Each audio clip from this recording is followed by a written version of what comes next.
Our reading today comes from Mark 5. Jesus heals a bleeding woman and restores a girl to life. Jesus got into the boat again and went back to the other side of the lake, where a large crowd gathered around him on the shore. Then a leader of the local synagogue, whose name was Jairus, arrived. When he saw Jesus, he fell at his feet, pleading fervently with him. "My little daughter is dying," he said. "Please come and lay your hands on her.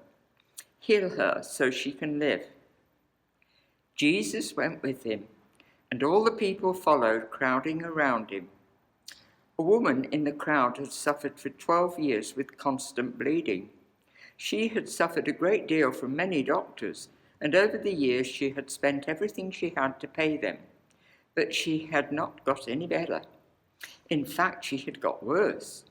She had heard about Jesus, so she came up behind him through the crowd and touched his robe.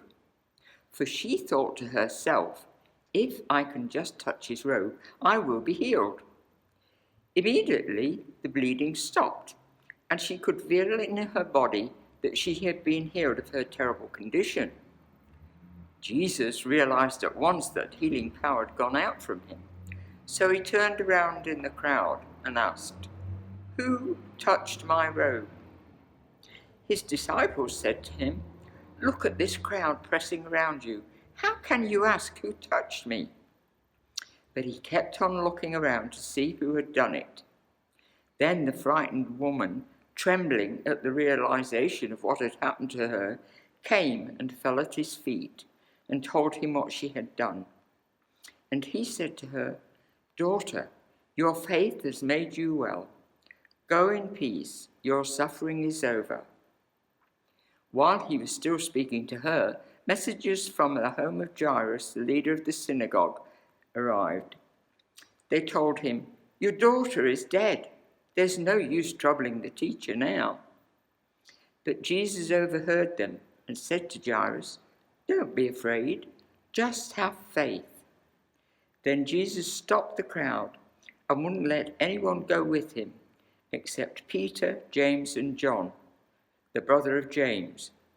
When they came to the home of the synagogue leader, Jesus saw much commotion and weeping and wailing. He went inside and asked, "Why all this commotion and weeping? The child isn't dead, she's only asleep." The crowd laughed at him, but he made them leave, and he took the girl's father and mother and his 3 disciples into the room where the girl was lying.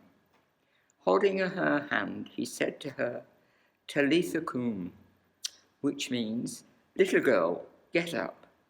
And the girl, who was 12 years old, immediately stood up and walked around. They were overwhelmed and totally amazed.